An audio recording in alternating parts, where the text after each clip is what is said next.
কমিশনের নির্দেশ কার্যকর করবে নবান্ন, আলাপনের দশা হবে মনোজ পান্থের। কমিশন নবান্ন সংঘাত পৌঁছবে আদালতে। ভোটার তালিকায় ভুয়ো নাম তোলার অভিযোগ, রাজ্য সরকারের 4 আধিকারিক ও 1 কর্মীকে সাসপেন্ড করার নির্দেশ দিয়েছিল নির্বাচন কমিশন। দেওয়া হয়েছিল এফআইআর করার নির্দেশও। জবাবে মুখ্য সচিব মনোজ পান্থ জানিয়েছিলেন, অভিযুক্ত 1 আধিকারিক ও 1 কর্মীকে নির্বাচনী কাজ থেকে অব্যাহতি দেওয়া হচ্ছে। তদন্ত করে জানানো হবে পরবর্তী পদক্ষেপ। বাকি 3 আধিকারিকের বিরুদ্ধে নীরব ছিল মনোজ পান্থের চিঠি। মুখ্য সচিবের ব্যাখ্যায় অসন্তুষ্ট কমিশন দিল্লিতে তলব করে মনোজ পান্থকে। অভিযুক্তদের বিরুদ্ধে অবিলম্বে সুপারিশ অনুযায়ী ব্যবস্থা নেওয়ার নির্দেশ দিয়েছে কমিশন। 21শে আগস্ট পর্যন্ত সময় হাতে নিয়ে এসেছেন মনোজ পান্থ। কিন্তু কি করবে রাজ্য সরকার? তার একার পক্ষে সিদ্ধান্ত নেওয়ার অপারগতার কথা জ্ঞানেশ কুমারদের নাকি জানিয়ে এসেছেন মনোজ পান্থ। আপনারা জানেন যে 4 জন রাজ্য সরকারি অফিসারের বিরুদ্ধে নির্বাচন কমিশন ব্যবস্থা নিতে বলেছিল আমাদের চিফ সেক্রেটারিকে।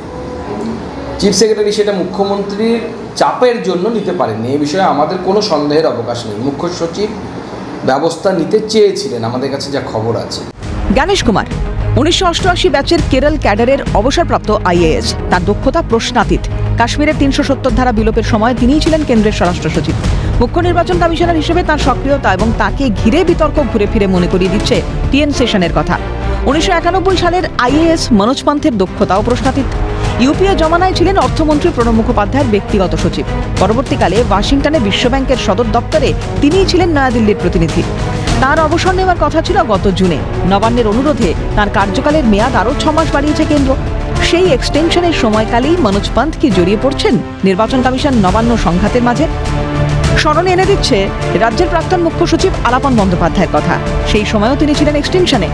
ইয়াশ নিয়ে প্রধানমন্ত্রীর ডাকা বৈঠক থেকে মুখ্যমন্ত্রীর সঙ্গে বেরিয়ে যাওয়ার রেশ এখনও চলছে আদালতে। এসেছিল বদলির নির্দেশ, ইস্তফা দিয়েছিলেন আলাপন। কমিশন নবান্ন সংঘাতে কি সেরকম পরিস্থিতির মুখোমুখি হতে হবে মনোজ পান্থকেও? কমিশনের নির্দেশ মেনে নবান্ন কি সাসপেন্ড করবে 4 আধিকারিক 1 কর্মীকে? নাকি তদন্ত রিপোর্ট পাঠিয়ে অভিযুক্তদের নির্দোষ বলে দাবি করবে নবান্ন? নবান্নের সেরকম রিপোর্ট যে কমিশন মানবে না তা স্পষ্ট। তখন কি মনোজ পান্থকে পড়তে হবে নির্বাচন কমিশনের রোষে? নাকি বিতর্ককে আদালতে পৌঁছে দেবে নবান্ন? তাতেও কি রেহাই মিলবে পান্থের? সংঘাত জট কি উদ্বেগ বাড়াবে নির্বাচনের কাজে যুক্ত কর্মী আধিকারিকদের? অপেক্ষা 7 দিনের। ক্যালকাটা নিউজ।